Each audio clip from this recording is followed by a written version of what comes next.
Well, still on matters health, for the second day running, clinical officers took to the streets, demanding implementation of their demands. Unlike Tuesday, when they were joined by other healthcare workers, today the clinical officers marched to various offices demanding that the government honors their 2024 return to work formula, among other issues.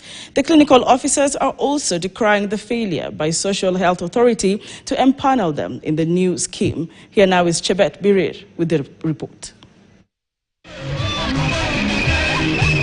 The officers staged protests outside Afya House in Nairobi on Wednesday and proceeded to the former NHIF, now SHA building, where Health CS Deborah Baraza was holding a news briefing.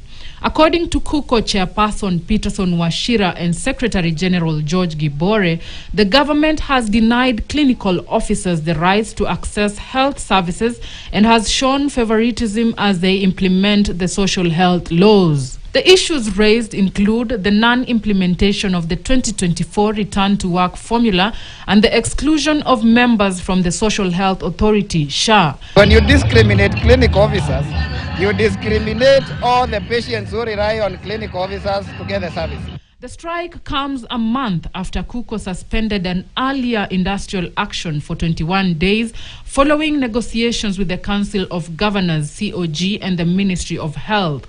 With the deadline now expired, the officers have returned to the streets demanding the immediate posting of interns, the absorption and payment of gratuity for UHC staff, and an end to the discrimination and exclusion of clinical officers from SHA. The clinical officers have also called out the SHA board over discrimination and incompetence and want them to vacate office. They are pushing this through the collection of signatures for a censure and removal from office of SHA chairperson Dr. Abdi Mohammed and acting CEO Robert Ingasira. The motion is expected to be tabled in Parliament by Majority Leader Senator Aaron Cherargei, and I quote it in part, "The Social Health Authority management has contravened the rights of Kenyans as provided under Articles 27, 43, 47 and 73 of the Constitution of Kenya on equality and freedom from discrimination, right to health, right to fair administrative action and responsibilities of leadership." We have no reason to be in place. We are petitioning the president to remove them so that we have people who are competent and are willing to implement the law and order in this country. Meanwhile, the Cabinet Secretary for Health, Dr. Deborah Baraza, while addressing the media in a weekly news briefing, said she is aware of the plight of clinical officers and that it is a human resource issue. But we want to be very open to all Kenyans when it comes to payment, yes?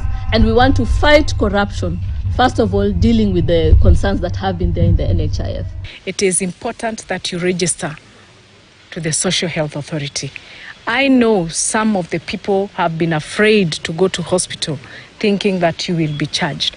Registration is free and the lowest levels of facilities do not charge you. Clinical officers have staged more than 100 strikes since the introduction of devolution, highlighting a series of frequent industrial action due to unmet demands and alleged discrimination.